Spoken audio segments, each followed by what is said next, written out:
ইনিও ভগবানকে বলছেন কর্ণ অর্বুদ স্পৃহা, আমাকে অর্বুদ সংখ্যক কর্ণ প্রদান করুন ভগবান। কেন না, আমি যাতে তোমার প্রিয় ভক্তগণের থেকে, তুমি তো রস বৈষব, রস রস রসঘন বিগ্রহ, তুমি তো রস স্বরূপ, তো এই রসকে যাতে আমি পান করতে পারি। তোমার ভক্ত ভৃঙ্গ যারা আছেন, মধু তো আমরা আহরণ করতে পারবো না, কারা করেন না ভৃঙ্গ মৌমাছিগণ। ওরা মধুকে ফুল থেকে, ফুলের রেণুগুলো থেকে মধুকে রূপান্তরিত করতে পারে, সেই শক্তি আমাদের নাই, আমাদের নাই। তো তোমার যে রূপমাধুর্য, তোমার যে গুণমাধুর্য, তোমার যে লীলামাধুর্য, তোমার যে বেণুমাধুর্য, কোনোটাই আমি আস্বাদন করতে পারবো না। কিন্তু তোমার যারা ভক্ত ভৃঙ্গ, তোমার যারা ভক্ত ভৃঙ্গ, ভক্তরূপ ভৃঙ্গ যারা তোমার চরণ পদ্ম থেকে মধু আহরণ করে নিয়ে আসতে পারে, তারা তোমার সেই রূপমাধুর্য থেকে সেই রসকে তারা নিয়ে আসে, আমাদের উপযোগী করে তারা দিতে পারে। এই জন্য আমাদের কর্ণ শ্রবণ দেখবেন, এই জন্য নববিধা ভক্তিতে দেখবেন প্রথমেই প্রথম স্তর দিয়েছে শ্রবণম। শ্রবণম কেননা শ্রবণটা যদি ভালো হয়, শ্রবণটার উপরে সব নির্ভর করবে আপনার ভক্তি জীবন, শ্রবণটার উপরেই নির্ভর করবে।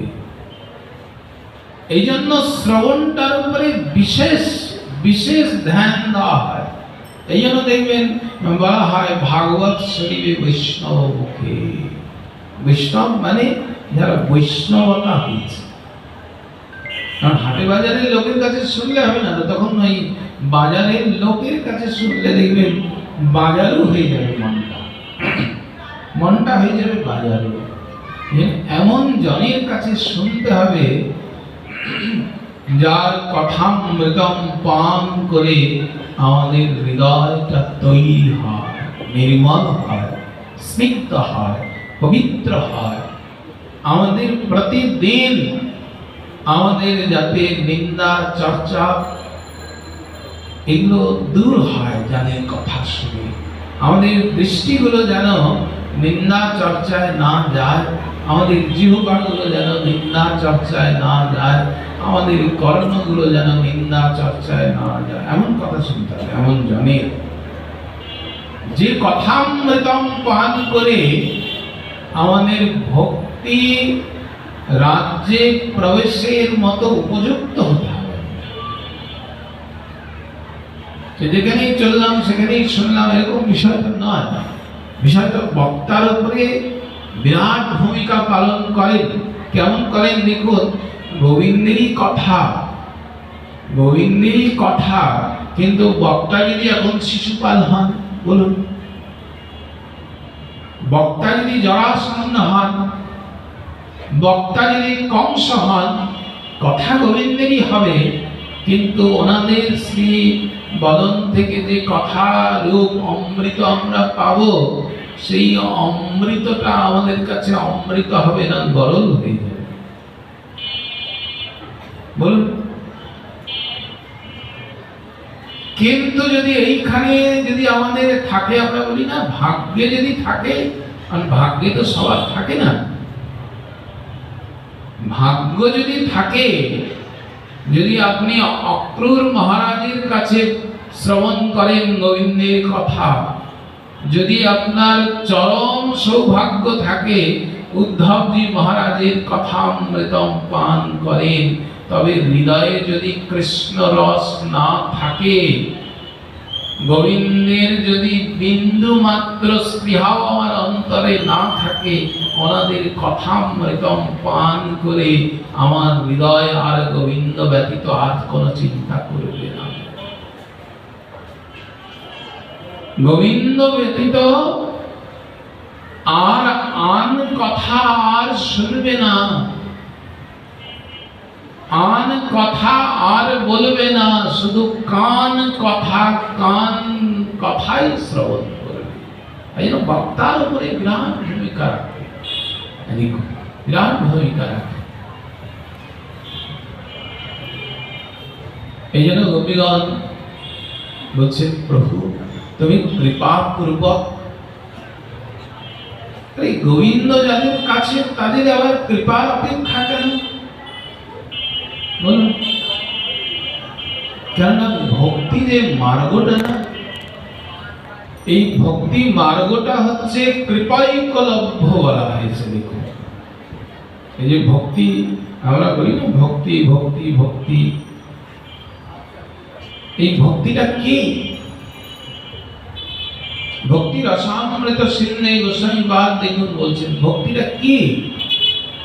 আমরা একটু মন্দিরে যাই, আমরা একটু ফুল তুলছি, আমরা তুলসী তুলছি, আমরা মালা গাঁথি, আমরা ঠাকুর সেবা করি, আমরা তীর্থে তীর্থে পরিভ্রমণ করি, এগুলো কি ভক্তি? বলে না, এগুলো কোনোটাই ভক্তি নয়, তবে ভক্তি পাওয়ার মাধ্যম হতে পারে, কোনোটাই ভক্তি নয়। আপনি ভাববেন না যে আপনি ঠাকুর ঘরে বসে থাকেন বলে যে ভক্তি একদম আছে আপনার কাছে, তা না।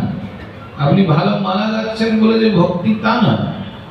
কিন্তু ঠাকুর ঘরে বসার থেকে আপনি ভক্তি পেতে পারেন, মালা গাঁথতে গাঁথতে ভক্তি পেতে পারেন, ঝাড়ু সেবা করতে করতে ভক্তি পেতে পারেন। প্রতিটা কর্মের যে কোনো একটা কর্ম থেকে আপনি ভক্তি পেতে পারেন, কিন্তু কোনো কর্মই ভক্তি নয়, কোনো কর্মই ভক্তি নয়। কিন্তু ভক্তি পাওয়ার এগুলো একটা মাধ্যম বটে। কেমন, কিরকম মাধ্যম? দেখুন, কর্ম করছেন, আমরা 5 ঘন্টা ঠাকুর ঘরে বসে থাকি, কর্ম করছেন, দেহের কর্ম হচ্ছে, কিন্তু গোবিন্দ তো দেহে, এই যে বললাম প্রথমেই, গোবিন্দে দেহের কাঙাল নন। আমরা বলছি দেখুন, দীক্ষাকালে শিষ্য করে দেহদান নয়, আত্মদান। গুরুদেবের সঙ্গে সম্বন্ধ কিসের? আত্মিক। কেননা জগৎটাই তো আত্মিক সম্বন্ধে, দেহের সম্বন্ধের জগৎ নয়। ভগবানের সঙ্গে যে সম্বন্ধ হচ্ছে সেটিও দেহ দৈহিক সম্বন্ধ নয়, আমাদের সম্বন্ধ হচ্ছে আত্মিক সম্বন্ধ, আত্মিক সম্বন্ধ। তো এই আত্মিক যে সম্বন্ধ, তো কর্মকাণ্ডে যদি আপনার এই মনটা যদি যুক্ত না থাকে, তাহলে সেটা হচ্ছে শুধু কাজ হয়ে যাবে, কাজ। যেমন আমরা কাজের লোক খুঁজি না, আমি বাড়িতে একটা কাজের লোক রাখবে, আমি বাগানে কাজ করাবো,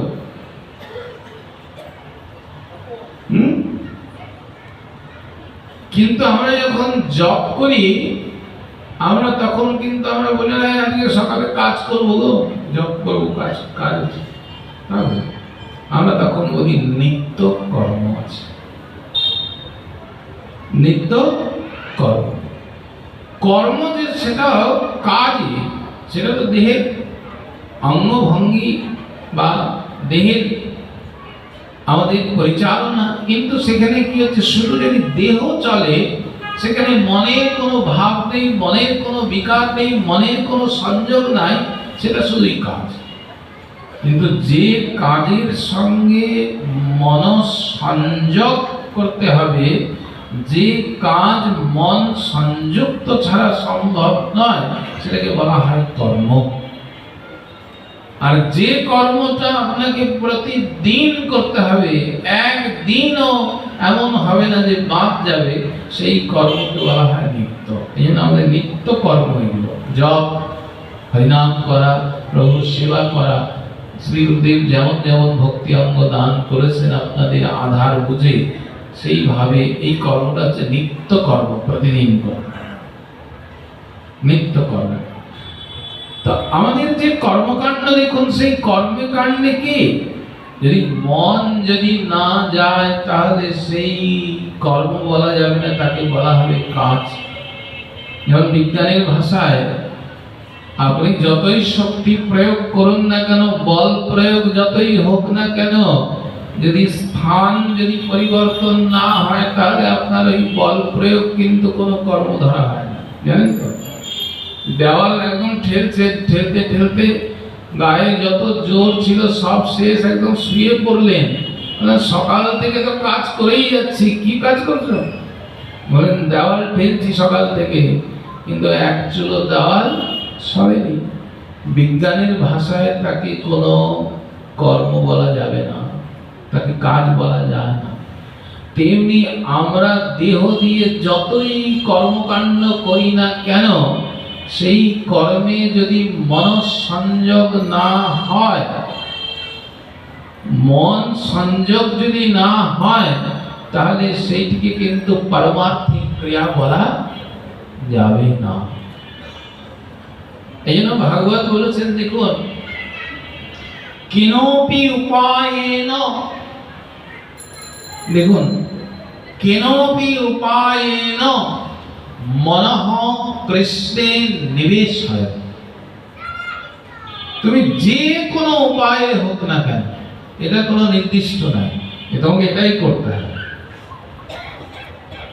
যে কোনো উপায়, উপায় যাই হোক না কেন, তোমার ঝাড়ু সেবা হোক, মালা গাঁথা হোক, ভগবানের শৃঙ্গার হোক, হরিনাম জপ হোক, গ্রন্থ অধ্যয়ন হোক, প্রভুর কথা শোনা হোক, ভক্ত সঙ্গ হোক, কিংবা ভগবানের স্থানে বাস হোক, যে কোনো উপায় হোক না কেন, উপায় যাই হোক না কেন, মনঃ কৃষ্ণে নিবেশয়, মনটা গোবিন্দ পদার বৃন্দে দিতে হবে।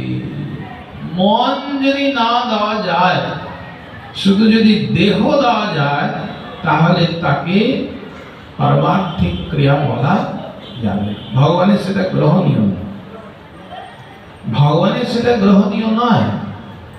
এই জন্য ইন্দ্রিয়ের যে কর্ম, এই ইন্দ্রিয়ের কর্ম ভগবানের গ্রহণীয় নয়। ইন্দ্রিয়ের সঙ্গে যতক্ষণ না মন, এটা খুব ভালো করে নোট করতে হবে। আপনি ইন্দ্রিয় দিয়ে সারাদিন কর্ম করছেন, তার মানে এই নয় যে বিছানায় ঘুমিয়ে ঘুমিয়ে ভাবছেন যে আমি তো মন দিয়ে রেখেছি, আমি কিছু করতে হয় না, ওরকম আবার না। অর্থাৎ আপনি যে কর্ম ঠাকুর সেবা করছেন, সেখানে মনটাও যেন প্রভুর চরণে থাকে। বৃন্দাবনে গেছেন, ওই বৃন্দাবনে গিয়ে যেন মনটাও বৃন্দাবনে থাকে, এমন যেন না হয় যে আছেন বৃন্দাবনে কিন্তু মন পড়ে আছে বাংলা, এরকম বিষয়টা এরকম। আবার তৎ বিপরীত হতে পারে, খুলনায় আছেন, দেহ আছে, কিন্তু মনটা যদি ব্রজ বৃন্দাবনের সেবা করে, ব্রজ বৃন্দাবনে যদি লেগে থাকে, তবে খুলনায় বসেও কিন্তু ব্রজ বৃন্দাবনের লাভ নেওয়া যাবে। কেননা ভগবান তো আমার দেহ